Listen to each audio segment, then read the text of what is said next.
ఇక్కడ ఇలా ఎందుకు అరుస్తున్నారో మీకేమైనా అర్థమైందా? తెలియాలంటే లాస్ట్ వరకు స్కిప్ చేయకుండా వీడియో చూడండి, మీకు క్లారిటీ వస్తుంది.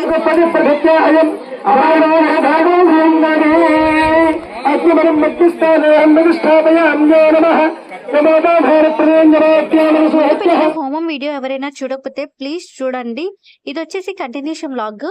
వారం రోజుల పాటు పోలేరం తల్లి అమ్మవారి విగ్రహ ప్రతిష్ఠ చేస్తున్నారు అని చెప్పాను కదా. ఎన్నో జాతరలు ఎన్నో చూసాం, కానీ ఇదైతే వేరే లెవెల్ అన్నమాట. చాలా బాగా చేస్తున్నారు. ఇప్పటి వరకు ఎవరు చూసుంటారు, మిస్ కావద్దు, లాస్ట్ వరకు చూడండి. ఒకటి కాదు, రెండు కాదు, సుమారు 7 రోజుల పాటు ఈ విగ్రహ ప్రతిష్ఠ మహోత్సవాలు అయితే జరుగుతున్నాయి. ఊరేగింపు, పొంగళ్ళు ఇలా 7 రోజుల పాటు అయితే చేస్తున్నారు. అన్నదానం కూడా అక్కడే అండి. 7 రోజుల పాటు ఇంకా ఇంటి దగ్గర వండేదైతే ఏమి లేదు. 7 రోజులు ఇక్కడే భోజనాలు అన్నమాట. ఇంత ఘనంగా ఎవరు చేస్తున్నారు చెప్పండి ఈ రోజుల్లో? నేనైతే ఇది ఎప్పుడు చూడలేదన్నమాట, ఇలా వారం రోజులు ఇంత బాగా చేయడం. అయితే ఈ వీడియో మీకు ఖచ్చితంగా నచ్చుతుందండి, లాస్ట్ వరకు చూడండి. ఎన్నో సస్పెన్సెస్ అయితే ఉన్నాయి. హాయ్, హలో, నమస్తే బ్యూటిఫుల్ పీపుల్, అందరూ బాగున్నారా? Welcome back to our channel. మనం 3 రోజుల నుంచి ఎదురు చూస్తున్నటువంటి ఈ యొక్క ప్రతిష్ట ఘడియలు ప్రారంభంగానున్నాయి. కాబట్టి 50 మంది భక్తులు కూడా మేము ఈ కార్యక్రమాలు త్వరగా ముగించుకొని అమ్మవారి విగ్రహ ప్రతిష్టకి సిద్ధమయ్యాయి. ముహూర్త సమయం అదే అండి, ప్రతిష్ట సమయం అయితే ఆసన్నమైంది. చూస్తూ ఉండండి.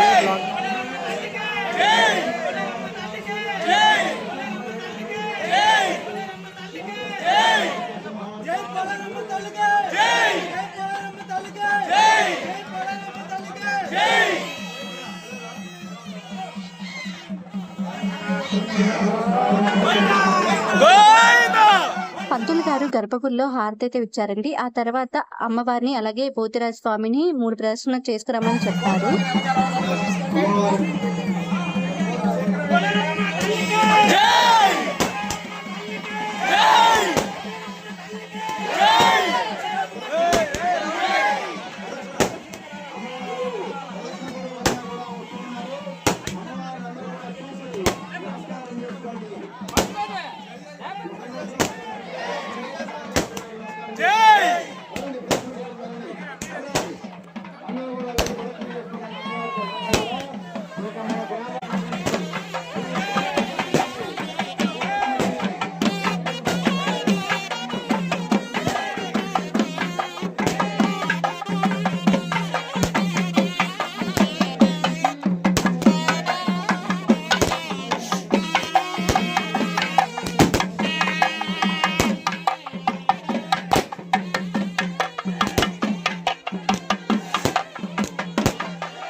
ఎవరైతే పూజ చేశారో కంకణాలు కట్టుకొని వారైతే అమ్మవారిని అలాగే పోతిరాజ స్వామిని 3 ప్రదర్శనలు అయితే చేపిస్తున్నారనమాట. గర్భగుడిలో పెట్టిన తర్వాత అమ్మవారి పాదాలను అయితే తాకకూడదని చెప్పేసి ముందుగానే ఇక్కడ బయటే అమ్మవారి పాదాలు తాకి దండం అయితే పెట్టుకుంటున్నారు. ఇక్కడ అందరూ గోవింద నామాలు అలాగే పోలేరమ్మ తల్లిని జపిస్తూ ప్రదక్షిణాలు అయితే చేస్తున్నారండి. చూస్తున్నట్టయితే మీరు క్లియర్ గా అర్థమవుతూ ఉంటుంది. చూడండి వీడియో.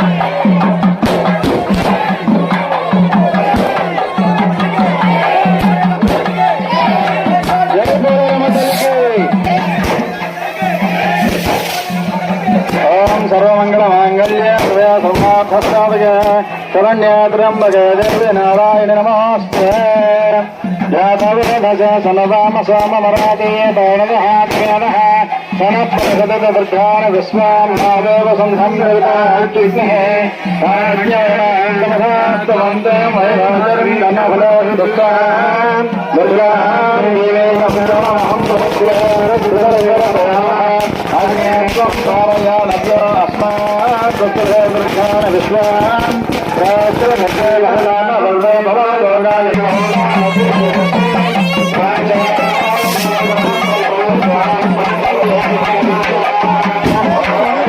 అమ్మవారితో పాటు పోతిరాజు స్వామితో పాటు అందరూ అయితే ప్రదక్షిణాలు చేస్తున్నారు. ఇలా ప్రదక్షిణాలు చేసేటప్పుడు కొంతమందికి అయితే ఒంట్లోకి వచ్చారనమాట అమ్మవారు. ఇక్కడ ఒక ట్విస్ట్ ఉంది, అది మీరు లాస్ట్ వరకు చూస్తేనే మీకు క్లారిటీ వస్తుంది. నేను లాస్ట్ లో డీటెయిల్డ్ గా క్లారిటీగా చెప్తాను. సో లాస్ట్ వరకు చూడండి, మిస్ కాకుండా. ఇక్కడ వీడియోలోకి వస్తే అమ్మవారి విగ్రహ ప్రతిష్ట అంటే ఆషామాషి కాదండి, మనం అనుకున్నంత సులువేం కాదు, చాలా చాలా ఉంటాయి అన్నమాట. సో ఇక్కడ కూడా అలాగే అన్నమాట. ఇంకా అమ్మవారి విగ్రహ ప్రతిష్ట అయితే జరుగుతుంది. మంగళ వాయిద్యాల నడుప అమ్మవారిని అయితే 3 ప్రదక్షిణాలు చేయిస్తున్నారు అందరూ కలిసి. ఇలా ఊరందరూ కలిసి ఐకమత్యంగా ఉండి ఇలా జరపడం అయితే చాలా అంటే చాలా మంచిది కదా. అండ్ నాకు చాలా బాగా నచ్చింది కూడా.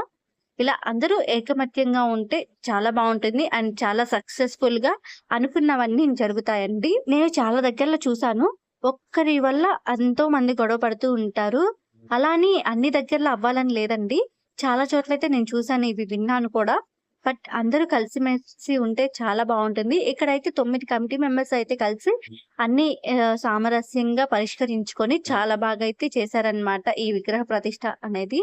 ఇంకా ఇక్కడ ప్రదక్షిణాలు అయితే కంప్లీట్ అయ్యాయి.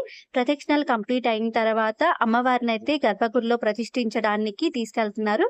ఇంకా ఇక్కడ పంతులు గారైతే అమ్మవారికి హారతి ఇచ్చి లోపలికి తీసుకెళ్తున్నారు అనమాట. సో వీడియో చూసేయండి. జై జై జై జై జై జై జై జై జై జై జై జై జై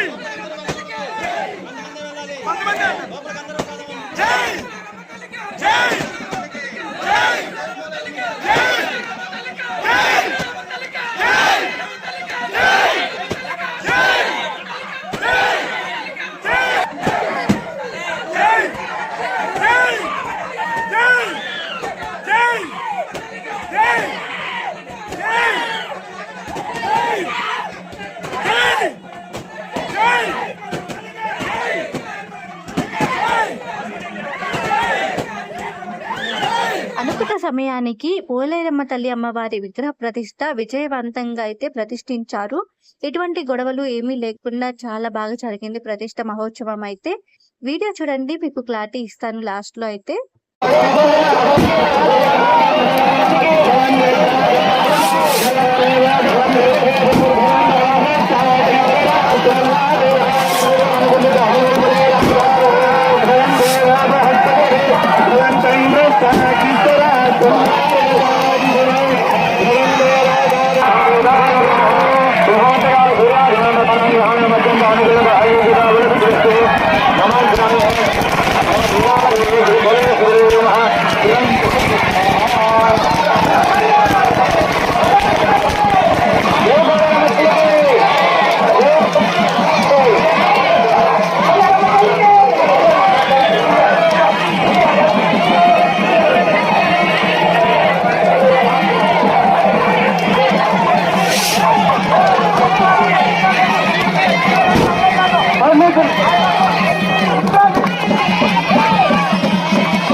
ఉండండి. 10 గంటల 44 నిమిషాలకి ఒకేసారి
కలశ ప్రతిష్ఠ కోసం అందరూ కలిసి ఎంతో ఆనందంగా నృత్యం అయితే చేస్తున్నారు. చాలా ముచ్చటగా అనిపిస్తుంది కదా ఇలా చూస్తుంటే. నేను ఫస్ట్ లో వీళ్ళు ఇలా ఎందుకు అరుస్తున్నారు చెప్తాను అని చెప్పాను కదా, గుర్తుందా లేదంటే మర్చిపోయారా? ఇప్పుడు చెప్తున్నాను చూడండి. మనం ఏదైనా విగ్రహ ప్రతిష్ఠ కానీ ఏదైనా అమ్మవారి పూజలు చేసేటప్పుడు అందరికి సామాన్యంగా అమ్మవారి ఒంట్లోకి వస్తుంటారు, మనం చూస్తుంటాం. మీలో కూడా చాలా మంది చూసే ఉంటారు. అండ్ ఇక్కడ కూడా అలాగే అనుకున్నారు.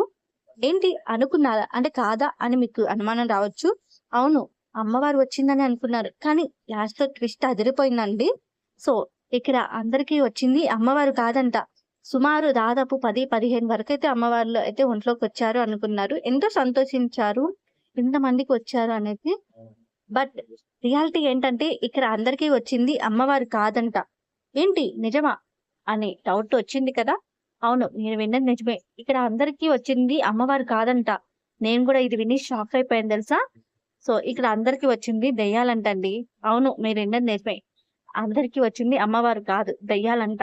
సో ఇంకా ఒక అతనికైతే అమ్మవారి ఒంట్లోకి వచ్చి ఈ విషయాన్ని అయితే మాకు తెలియజేశారు. సో మేము ఆ తర్వాతే మేము రిలైజ్ అయ్యామన్నమాట, ఇక్కడ అందరికి వచ్చింది అమ్మవారు కాదు దెయ్యం అని. విగ్రహ ప్రతిష్టలో ఏదైనా పూజలు చేసేటప్పుడు దుష్ట శక్తి ప్రభావం కూడా ఉంటుంది కదా. సో ఇక్కడ కూడా అదే జరిగిందనమాట. నేనైతే ఇది ఫస్ట్ టైం చూస్తున్నాను. ఎంతమంది దెయ్యాలు ఒంట్లోకి రావడం ఫస్ట్ టైం చూస్తున్నారు, లేదంటే ఇంతకుముందు ఎప్పుడైనా చూసారో కామెంట్ చేయండి. అండ్ ఇక్కడ అమ్మవారు వస్తే బొట్టు పెట్టి పసుపు నీళ్ళు పోస్తే శాంతించి వెంటనే వెళ్ళిపోతారు. బట్ ఇక్కడ ఎన్ని చేసినా వీళ్ళకైతే ఒంట్లోంచి వెళ్ళిపోవట్లేదు. అప్పుడే ఒక అతనికి అయితే అమ్మవారు ఒంట్లోకి వచ్చి వాళ్ళకి వచ్చింది అమ్మవారు కాదని చెప్పారు. అప్పుడే అందరికి తెలిసింది నిజమేంటి అని.